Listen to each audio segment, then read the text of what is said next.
Hi, my name is Brian Kernick, and I'll be talking about visual learners.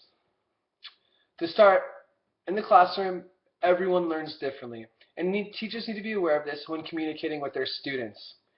In this video, I will explain how information is stored, the types of learners, and visual learners in math. Through these ideas, I will explain how to best teach a visual learner multiplication and division at the elementary level. To start out, we'll talk about rote learning theory versus meaningful learning. Today, it's often started out in elementary school where rote learning is the main means of teaching. Rote learning, to be exact, is teaching through repetition. This is the memorization of information, repeating over and over again until it's stored in a long-term memory. Rote learning, like I said, is being used a lot, but this is a way of the past. Rote learning, for example, would be the alphabet. The alphabet is used through repetition. The teachers teach through repetition, such as the ABCs. The kids recite the ABCs over and over and over again, using a lot of time and effort to finally understand and grasp the information. A new way is through meaningful learning.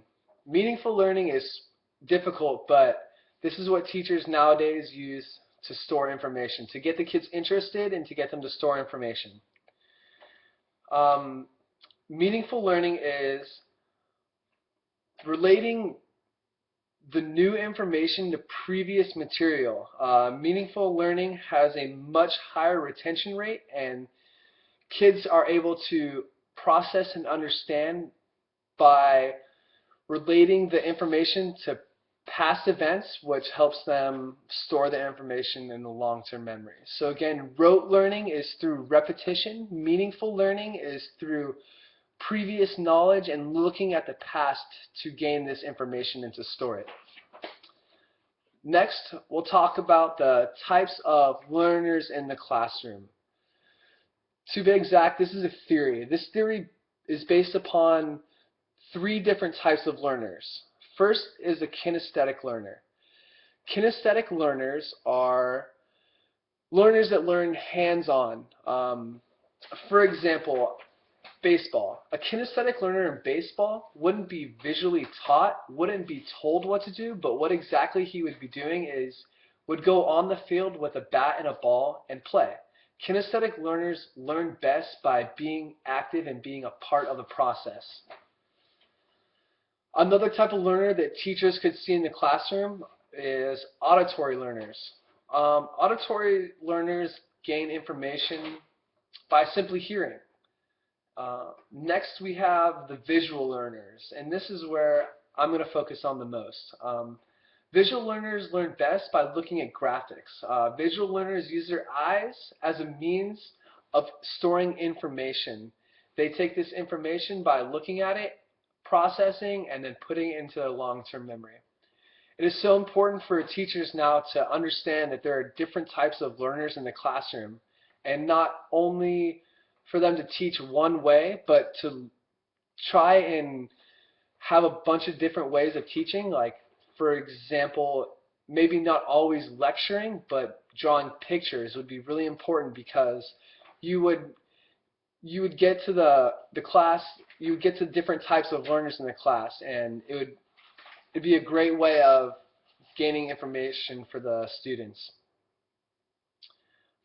Next, we'll talk about using visualization and that type of learning in the classroom to help out with mathematics.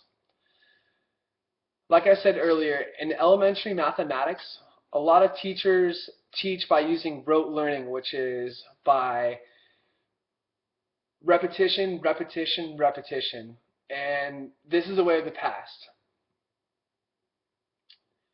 Multiplication for visual learners is hard because when they look at a piece of paper and all they see is numbers, it's hard for them to understand what's going on. And this is where using pictures and graphics would really help out your student. For example, multiplication. When multiplying numbers, kids have a hard time understanding what they're actually doing. By drawing pictures so they can visually see what's going on, this can help the student understand and grasp the information. For example, in the slideshow scene, I used triangles. To draw triangles and group them together, the kids can see how to multiply. For example, like I said in the slideshow, I used triangles. When we were doing multiplication of 5 by 3, we draw 3 different groups of 5 triangles. By visualizing what's going on in multiplication, the kids can understand how to do the multiplication process. Next, we talk about how to use Legos in the classroom to understand division. Like I said, visual learners need to visualize. They need to see graphics so they can retain the information. Legos are a good way to do this because they can see it themselves.